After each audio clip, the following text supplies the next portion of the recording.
Let me tell you something. If you're serious about abundance, then you better get serious about gratitude. If you're serious about growth, then you better get serious about accountability. If you're serious about your peace, you better get serious about your boundaries. And if you're serious about discipline, then you better get serious about delayed gratification.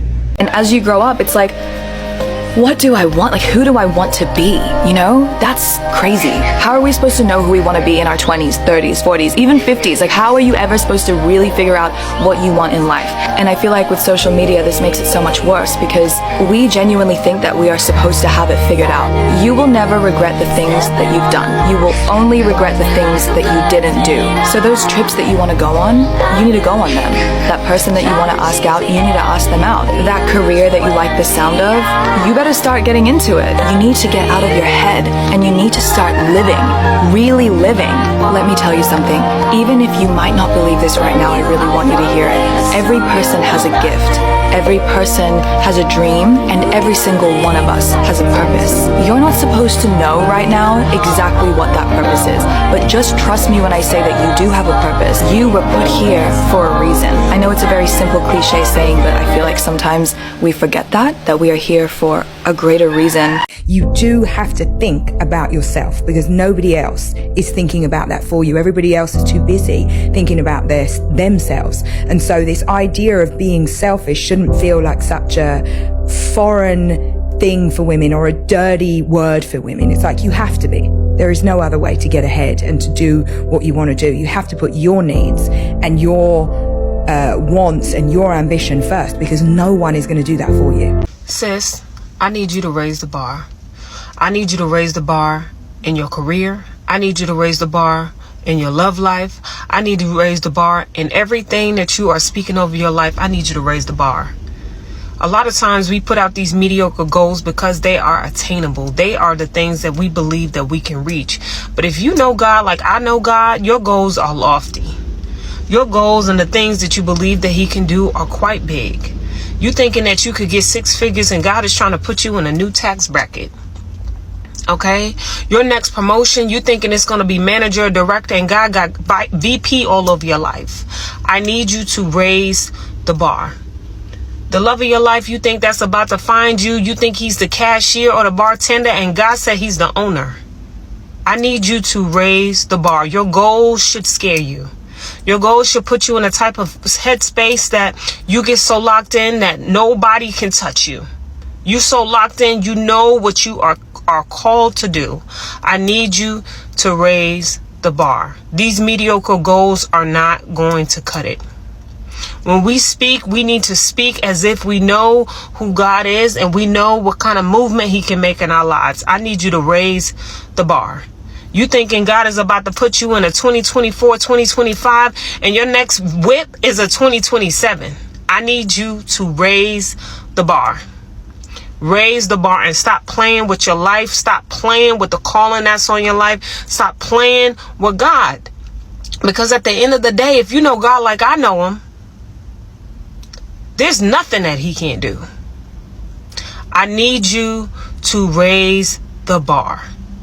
I need you to raise the bar and start moving like you are the queen that you were called to be.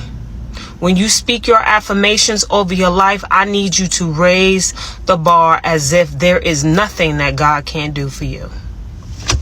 Woman to woman, get money. All these tips on how to become more feminine, we love that, right? But get money so you can move how you want to move in life, not move how you have to move. Work on your mindset. Leave the lack mindset in the past and move to an abundant mindset. You can do anything. If someone did it before you, why can't you do it? Stop being male-centered and be you-centered. Get the education, start the business, climb the corporate ladder if that's what you want to do, but get money, period. There are very few problems in life that having more money cannot fix. Do you hear me? Get the fucking money, period. Stay focused. Don't talk about what you're going to do. Don't just dream about what you're going to do. Don't criticize somebody else for what they're not doing. You be it. Be about it. Be about that action and go do it. Keep your eye on your intention. Don't let any outside distraction or your own insecurity stop you from your goals. Embrace that struggle. Surviving that struggle will strengthen you. Look how far you've come and how much you contributed. Keep pushing. Forget the fear. Forget the doubt. Keep investing and keep betting on yourself. What's your favorite quote? What you're not changing, you're choosing. What you're not changing, you're choosing. You got something That's in kind life you complaining about and you're not changing it. Could be your relationships, your body, your health, your job. You're choosing it. You need to grow up. You're a big girl now. Try to figure out how to stop complaining all the time and start actually solving the problems on your own. If you feel like you're not happy, figure out on how you're gonna be happy. If you have kids one day and you're not happy, you're gonna have to get it together for them. You got a family to feed, you got a big career here. Get yourself together. Nobody's in charge of your happiness. You gotta grow up. I was thinking about these things on the train, so I'm going to share them with you. These are tips to actually become smarter in a short period of time. Also, peep the nails or the color of my business because I'm launching on Sunday. Okay, how to become smarter really fast. The first tip is going to sound simple and repetitive. Read. Even if you read for like 10 minutes a day, you'll train your brain to be better at comprehending words. And I noticed the more you read, the easier it is to articulate yourself. And when you're able to take your thoughts and transform them into words and make it concise and comprehensive, you just sound smarter. It's not even about the quality of what you're saying sometimes, it's about how you're saying it. These days, a lot of things we consume come from videos, which are informative, but they don't do much for our brain. The next tip is keep up with the news. Being aware of current events, conflicts around the world, updates in the economy, being aware of your surroundings makes you automatically smarter because you're not just floating throughout the world. Also, drink more water and fix your diet, and you will see how energized you become. Food is nutrition, and nutrition impacts your brain health. So do those 3 things and you'll become smart. If you listen to people, and if you allow people to project their fears onto you, you won't live. What if I believed those people who told me that when I became pregnant in college that I wouldn't finish? I walked across that stage with my son on my hip, and I collected my degree. I didn't hear the naysayers when they were like, you're too old to go to California. If you don't hit by 25, you're not gonna make it. I will be 46 this year. I am just touching the surface. You can start over at any moment. There are no rules. If you feel like something has come to an end, let it. Yeah. And start over. In fear, start over with faith. Start over in tears.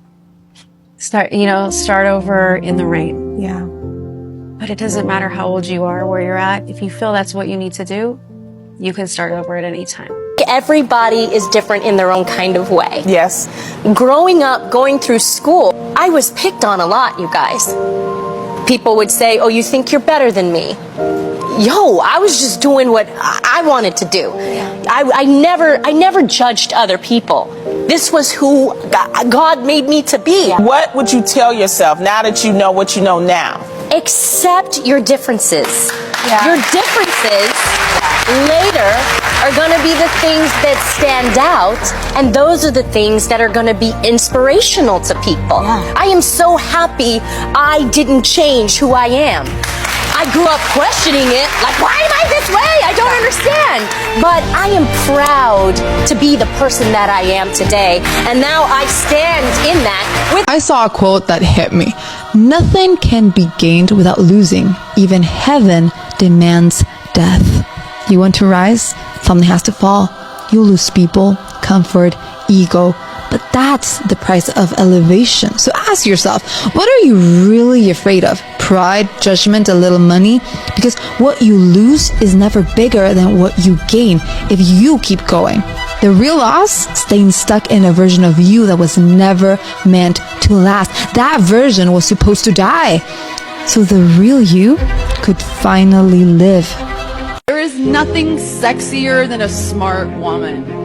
We have been told to live by a certain mold, women, especially women. And it's time to break it. And it is up to us to do that. Stop waiting for men to do that. Look in the mirror and see yourself and say, I am sexy, I am attractive, I am smart, I am intelligent, I am powerful.